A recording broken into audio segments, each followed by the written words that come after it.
रामावतार में हनुमान जी थे, ये तो आप लोग जानते ही हैं। 11,000 वर्ष के बाद जब राम साकेत लोग चले गए तो हनुमान जी से कह गए कि तुम मेरी भक्ति का प्रचार करते रहो, अभी हमारे लोक में ना आना,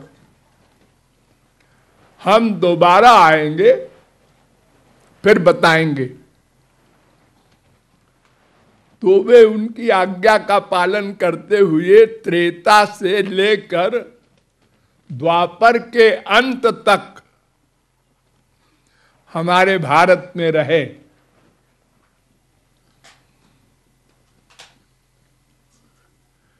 जब कृष्णावतार हुआ और श्री कृष्ण द्वारिका गए तो वहां एक दिन कुछ आपस में चर्चा हुई, किसमें कितना बल है। गरुड़ ने कहा अपने लिए मैं ऐसा ऐसा कर सकता हूं, भगवान के चक्र ने कहा मैं ऐसा ऐसा कर सकता हूं। ये सब आपस में बातें कर रहे थे। श्री कृष्ण को पता चल गया, सर्वांतर्यामी है। उन्होंने कहा इनको अहंकार हो गया है, दवा करना चाहिए, ऑपरेशन करना चाहिए।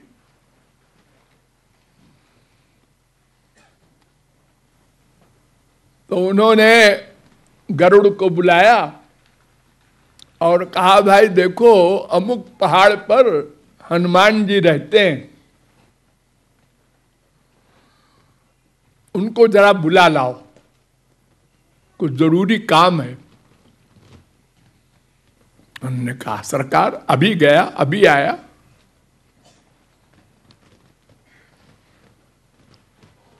गए तो हनुमान जी बूढ़े हो गए थे, लेटे थे, रेस्ट कर रहे थे।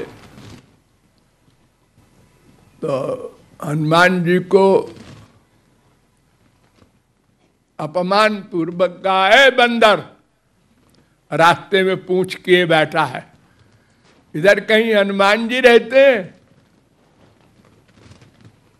तुमने कहा कि भैया मैं ही हनुमान जी हूं, बूढ़ा हो गया हूं, तो ऐसा क्यों अपमान कर रहे हो मेरा?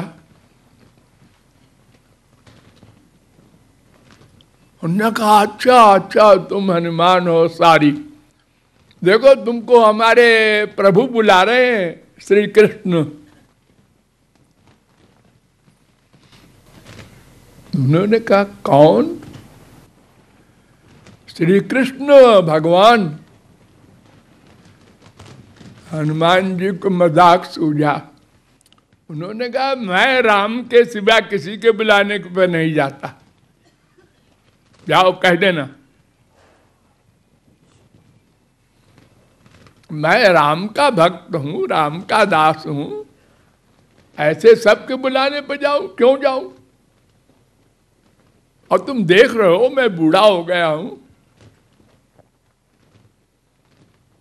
उन्होंने कहा जानते हो तुम क्या बोल रहे हो, किसके लिए बोल रहे हो?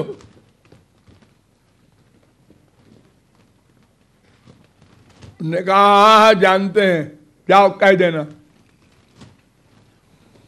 लौट आए तुरंत 1 सेकंड में।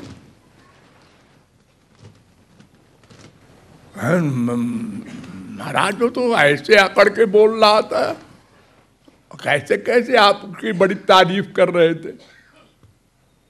उन्होंने कहा ऐसा नहीं बोलते, अब उनसे कह देना कि राम ने बुलाया है। ऐसा कह दे, हाँ ऐसे कह देना कि राम ने बुलाया है, मैंने गलती से कह दिया था कि श्री कृष्ण ने बुलाया है। फिर गए। उन्होंने कहा कि वो मैंने पहले गलत कह दिया था, राम ने ही बुलाया है तुमको। ने कहा हाँ ऐसा बोलो। अच्छा तुम चलो, मैं अभी थोड़ी देर में आता हूं। तो उन्होंने कहा कि अरे नहीं ऐसा नहीं, आप मेरी पीठ पे बैठ लीजिए, मैं 1 सेकंड में पहुंचा दूंगा। उन्होंने कहा ए बड़बड़ न कर, तू जा, मैं आ रहा हूं, कह देना मैं आ रहा हूं।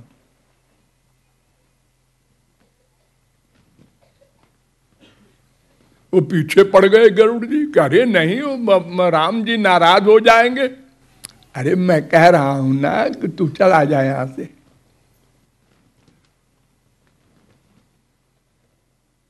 मैं तो नहीं जाऊंगा बिना लिए, और तुम सीधे सीधे नहीं जाओगे तो उठा के ले जाऊंगा। हनुमान जी ने कहा अच्छा हमको उठा के ले जाएगा। उन्होंने पूंछ को बढ़ाया और लपेटा पूंछ में और उठा के फेंक दिया समुद्र में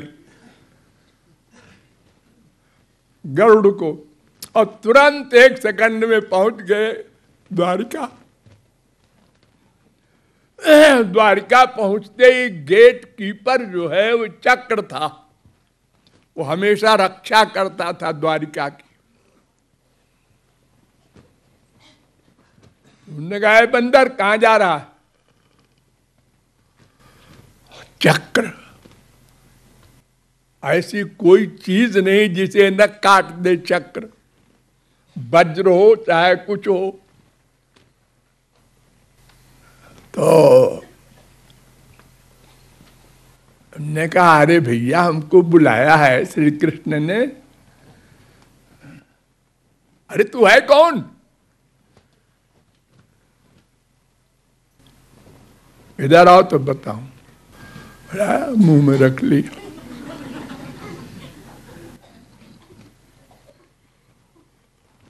और छलांग मार के घूम गए, अंदर पहुंच गए महल में। इधर श्री कृष्ण ने कहा रुक्मिणी के बाद जिसका नंबर है सत्यभामा, उनको भी बड़ा अहंकार था अपने रूप का। तो सत्यभामा से कहा इधर आना, इधर आना।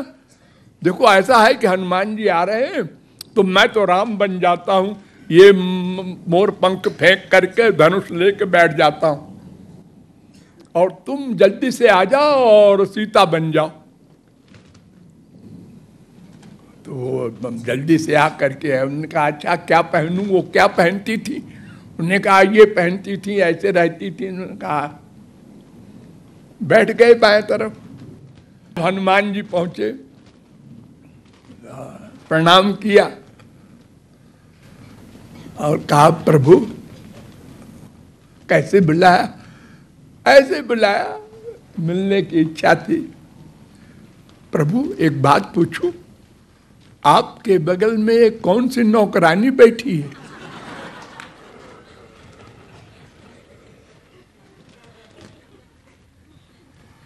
सत्यभामा को काटो तो खून नहीं, मैं नौकरानी दिख रही हूं इनको।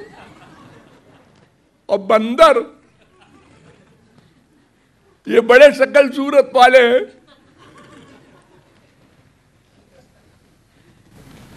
तो उन्होंने कहा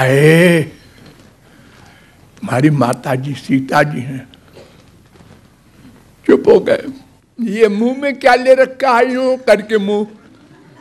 कुछ नहीं महाराज, गेट पर एक खिलौना बदतमीजी कर रहा था तो हमने मुंह में रख लिया,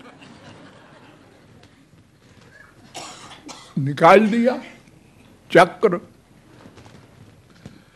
अरे वो कहाँ है गरुड़? गए महाराज जी, उसको हमने बार बार कहा कि चलो मैं आ रहा हूं, जिद कर रहा था तो हमने उसको फेंक दिया, आता होगा। इतने में गरुड़ भी आ गए। तो पहुंच गया पहले ही बंदर। बोलो पवन सुत हनुमान की